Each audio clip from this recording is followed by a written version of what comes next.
De nuevo, una vez más aparecen los legionarios de Cristo en paraísos fiscales.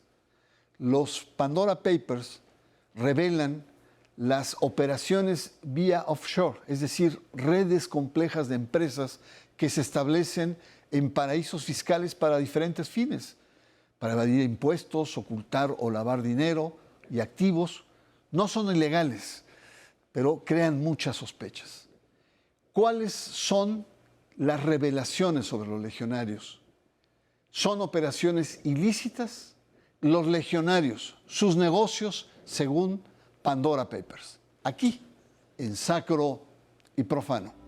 Los Pandora Papers son una filtración de casi 12 millones de documentos que revelan riquezas ocultas, evasión de impuestos y, en algunos casos, lavado de dinero por parte de algunas de las personas más ricas y poderosas del mundo. En la mayoría de los países, estos hechos no son delitos ni enjuiciables, pero se presta a la evasión de impuestos y comportamientos financieros poco éticos.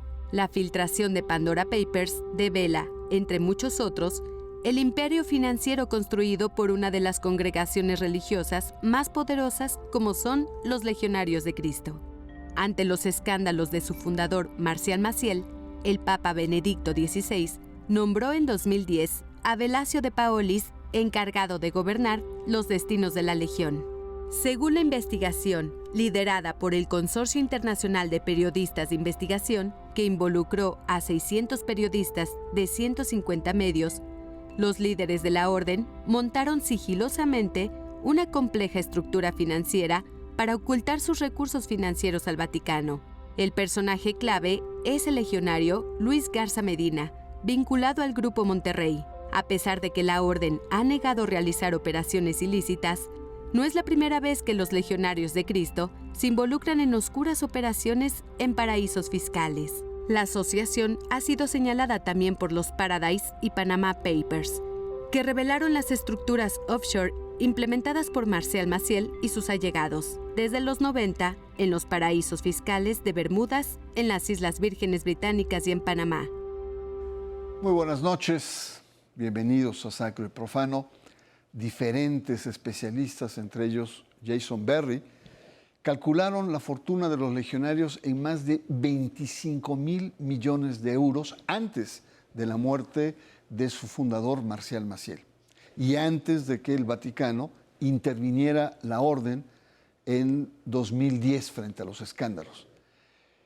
Esta intervención fue consecuencia de grandes escándalos, como decía, y ahora vuelve a aparecer o a reaparecer en revelaciones periodísticas de estas filtraciones llamados Pandora Papers. Y para comprender este complejo fenómeno religioso, financiero y político, agradezco la presencia de Raúl Olmos, un periodista como pocos que se ha metido a fondo a las finanzas de los legionarios, autor de un libro importante, Las finanzas de los legionarios, y también de diferentes ensayos sobre el tema. Raúl Olmos, muchas gracias por tu presencia aquí en Sacro y Profano. Te agradezco en verdad. Y ayúdanos a entender, para empezar, cuando hablamos de los Pandora Papers, ¿a qué nos estamos refiriendo? ¿Cómo entenderlos? Pues sin duda es la confirmación de lo que se había venido diciendo en forma reiterada desde hace muchos años, acerca de cómo los Legionarios de Cristo habían creado una gran estructura y una complejísima estructura a nivel transnacional, a nivel global, para ocultar el tamaño de su riqueza, el tamaño de su fortuna. Esto tiene mucha relevancia porque no hay que olvidar que se trata de una organización religiosa que se sostiene con las aportaciones de sus feligreses. Es decir, no se trata de fondos privados, se trata de fondos aportados a fines nobles, a fines de evangelización, fines pastorales, fines educativos, de salud, en el caso de las fundaciones que ellos tienen, y que pues pone mucho en entredicho la aplicación correcta de estos fondos. Lo que revela Pandora Papers es pues una trama, una estructura que no se conocía, Bernardo, acerca de cómo habían transferido recursos justo a unos días de que el Vaticano interviniera la Legión de Cristo. Recordarás que lo hizo a través del cardenal Velasio de Paolis, y el cardenal, quien era un experto en cuestiones financieras en el Vaticano, lo que iba a llegar a hacer era a desarmar la estructura que había creado Luis Garza Medina de la mano de Marcial Maciel. Luis Garza de Medina como el estratega financiero de la Legión, y que tenía que ver con la creación de un grupo empresarial que tenía el peculiar nombre de Integer. Integer, de alguna forma, era el centro del cual se derivaba toda la estructura financiera, de la cual ahora conocemos nuevos detalles y nuevas piezas. Raúl, dinos en qué fondos o qué tipo de empresas en concreto esta investigación periodística ha desnudado a los legionarios. Se habla de cerca de 300 millones de movimientos que hicieron justamente en el periodo que tú hablas, 300 millones de dólares. ¿En qué consistían estos recursos? Bueno, esto es muy relevante. Hay un fondo, un instrumento financiero que es un fideicomiso caritativo médico y de jubilación para sacerdotes.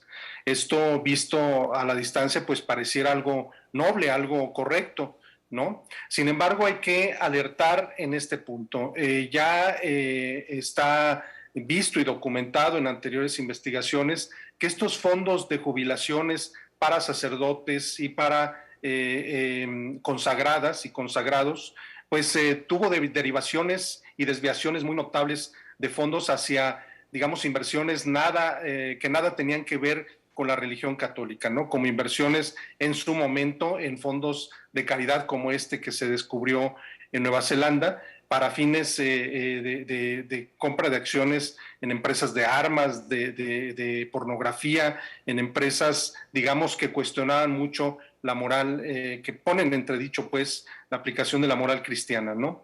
En este caso, se trata de un fondo de retiro, un fondo de jubilación, a través del cual fluyeron recursos que estaban vinculados con pues un fondo de inversión ligado con la familia de Luis Garza Medina. Luis Garza Medina, hay que recordar que él fue vicario general de la Legión de Cristo, pero además de eso fue la mano derecha en las cuestiones financieras de Marcial Maciel. Entonces, no es casualidad que aparezca este personaje en esta operación de este fondo de inversión o de este instrumento financiero creado en Nueva Zelanda.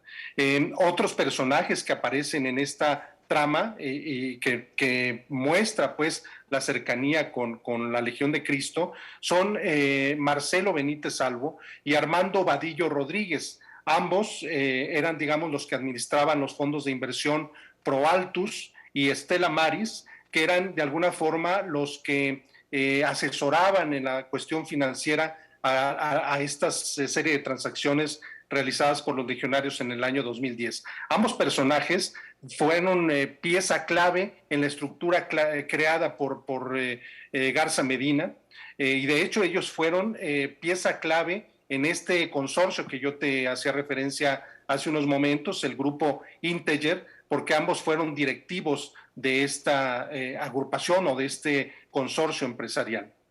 Muy bien, Raúl. Vamos a una pausa. Nuestro tema es los legionarios, sus negocios y estas revelaciones de Pandora Papers, que es un esfuerzo periodístico internacional, donde ponen en evidencia, pues nuevamente, este carácter ético, moral, y que queda flotando la pregunta es, ¿por qué o qué tiene que andar haciendo una congregación religiosa en estos mecanismos, en estas operaciones, en estos paraísos fiscales? Vamos a una pausa. Le recuerdo que usted está en Sacro y Profano.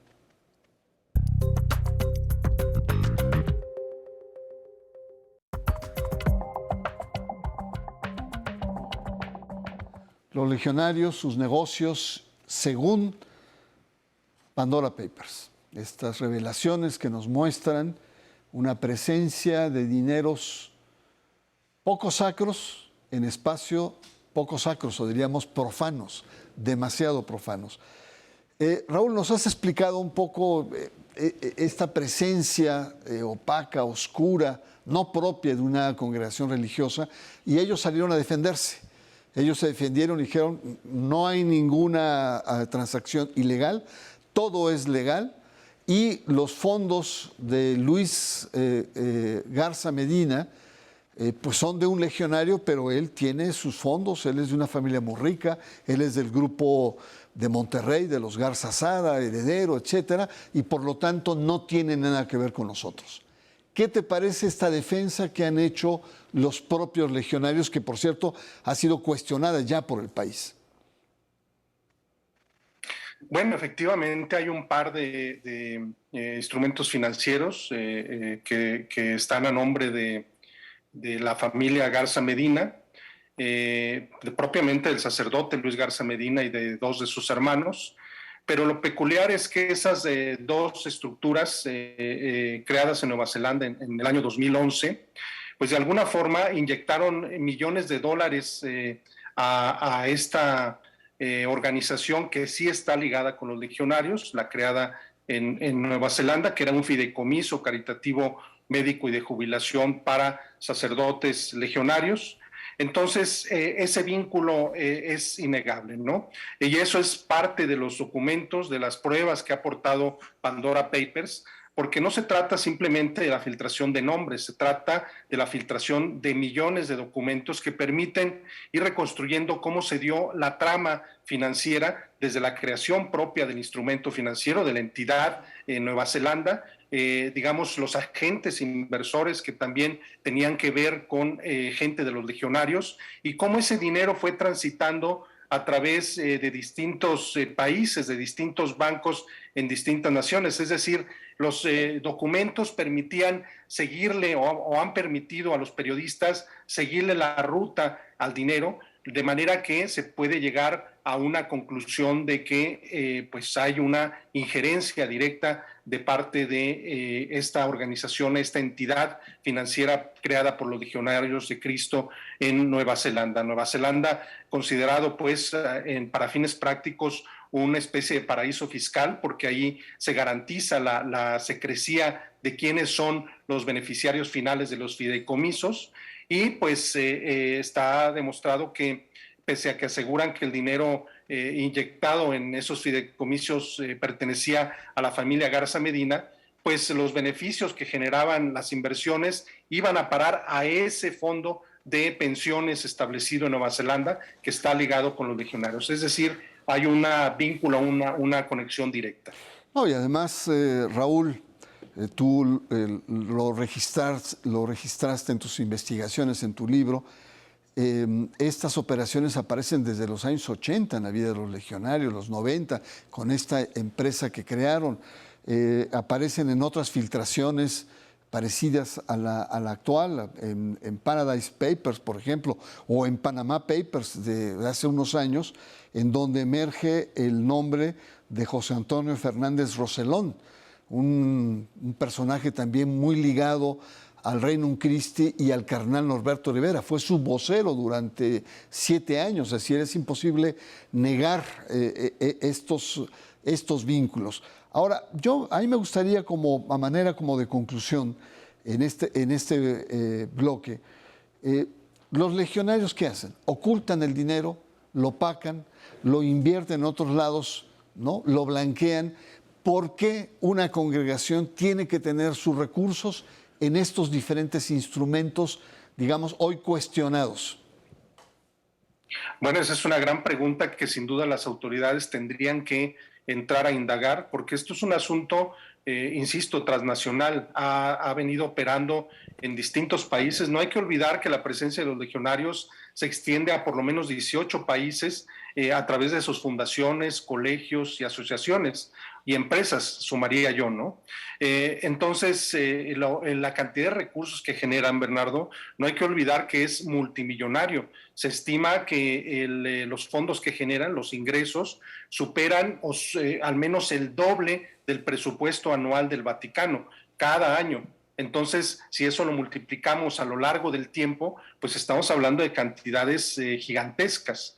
Este dinero, lo entendible sería que se quedara en los países donde se genera, y sin embargo lo que hemos visto a lo largo del tiempo es que han ido migrando esos capitales, esos recursos a paraísos fiscales. ¿Con qué fines? Pues pareciera que lo que quieren es el máximo rendimiento, porque no hay que olvidar que una máxima de Marcial Maciel era generar ingresos, generar utilidades, lo movía el dinero, digamos, a Marcial Maciel. Y esa enseñanza, esa certeza de que así tenía que ser, la legó a sus súbditos, quienes le ayudaron a crear una gran cantidad de empresas o de entidades que generadoras de recursos.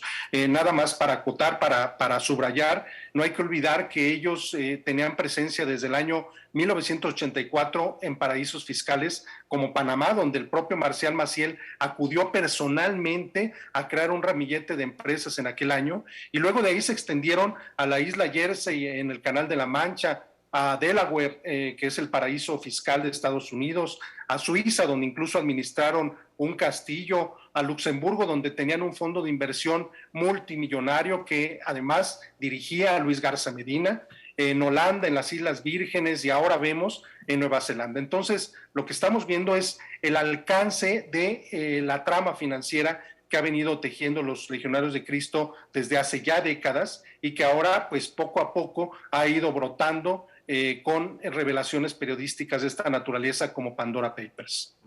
No, totalmente de acuerdo, mi querido Raúl. Es donde nos planteamos los legionarios, ¿qué son? ¿Son una iglesia empresarial o es una empresa eclesial? Y sobre todo con una gran habilidad de mover, de evadir impuestos y sobre todo de reproducirlos. ¿Cómo? No sabemos, y creo que ahí hay una investigación pendiente. Vamos a una pausa, y yo le recuerdo que estamos analizando los legionarios, sus negocios, según Pandora Papers. Usted está en Sacro y Profano.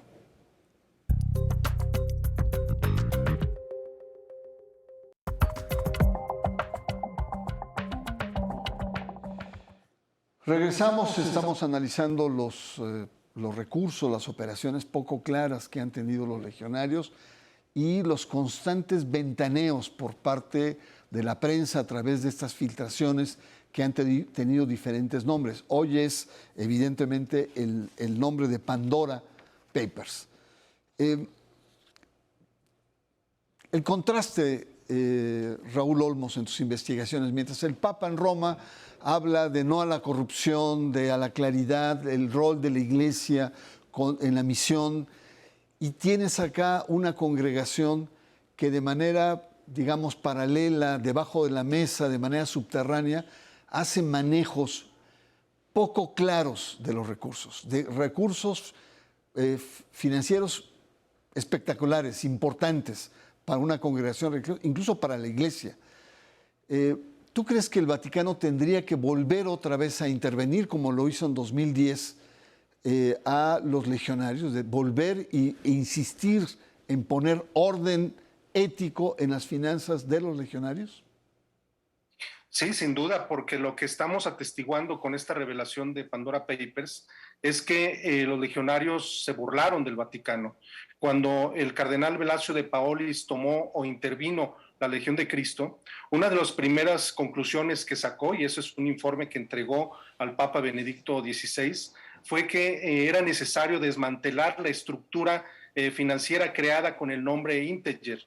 Así lo hizo, y así en apariencia se desmanteló. Era una estructura con una gran cantidad de empresas. Sin embargo, ahora lo que estamos viendo es que los personajes que aparecen en esta estructura paralela creada apenas días antes de la intervención del cardenal Velasco de Paolis, pues llevó a los mismos personajes que antes operaban en el grupo Integer, algunos de ellos familiares de Luis Garza Medina, otros colaboradores directos en esta estructura empresarial que era pública, que era, digamos, conocida por los propios legionarios, y lo que hicieron fue desmantelarla, en efecto, pero trasladándola con otro nombre, con otra apariencia, ¿no? Y además, lo más grave, Bernardo, los legionarios de Cristo se burlaron de la intervención que realizó el Vaticano en el año 2010. Recordarás que en aquel entonces el cardenal Velasio de Paolis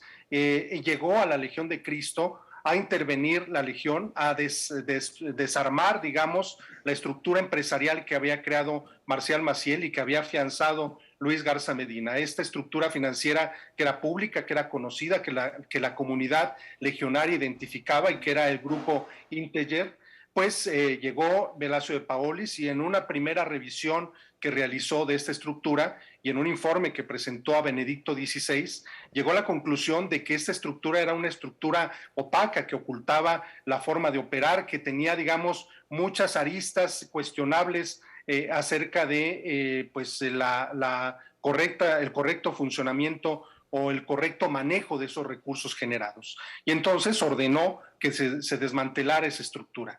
Sin embargo, pues lo que estamos viendo y atestiguando con esta revelación periodística es que la Legión de Cristo simuló que había desarmado esa estructura. En los hechos, en apariencia ante el Vaticano, efectivamente el grupo Integer fue desarticulado, fue desarmado, pero a la par se creó una estructura paralela que ahora sabemos se fue a paraísos fiscales, ¿no? Y que cuando vemos quiénes son los que intervienen en esa nueva estructura, pues son exactamente las mismas personas que antes operaban como directivos, como cabezas, como jerarcas del grupo Integer. Es decir, estamos ante una simulación, estamos ante una burla descarada de parte de los jerarcas de la Legión de Cristo, y esto obligaría a una intervención nueva del Vaticano para que se meta a revisar con lupa qué es lo que ocurrió en aquel momento de la intervención, cuánto de las recomendaciones que hizo en su momento el cardenal Velasio de Paoli se acataron y cuánto pues terminó siendo una burla descarada, como ahora pues parece surgir indicios de que así ocurrió. Raúl Olmos, yo quiero agradecer encarecidamente tu presencia aquí, tus comentarios, tus investigaciones, tu reflexión sobre este tema candente, espinoso, difícil de entender. Muchas gracias. Y bueno, hay una gran pregunta que está flotando. ¿Debemos creerle a los legionarios? Siempre han mentido, no la primera vez. Mintieron ante las acusaciones contra los abusos de Marcial Maciel, su fundador. Juraban los legionarios que era un santo e incluso acometieron contra las víctimas y las llegaron a criminalizar incluso. Después, ante las evidencias irrefutables de corrupción por parte de Marcial Maciel, dijeron, no, Maciel es una manzana podrida, pero el resto de las manzanas en el cesto están sanas. En sus informes que dicen ayudar y apoyar a las víctimas, revela la realidad que han hecho muy poco por ellas. ¿Qué andan haciendo los legionarios en los paraísos fiscales? ¿Qué esconden? ¿Por qué tanta opacidad? Ellos dicen que su proceder es legal, pero mucho nos preguntamos si es moral y es ético ese proceder. ¿Es ético tener esos recursos en paraísos fiscales? En fin, hay muchas preguntas, pero hay una cuestión de sabiduría popular. Cuando el río suena es porque lleva agua. Soy Bernardo Barranco y le espero la próxima semana aquí en Sacro y Profano.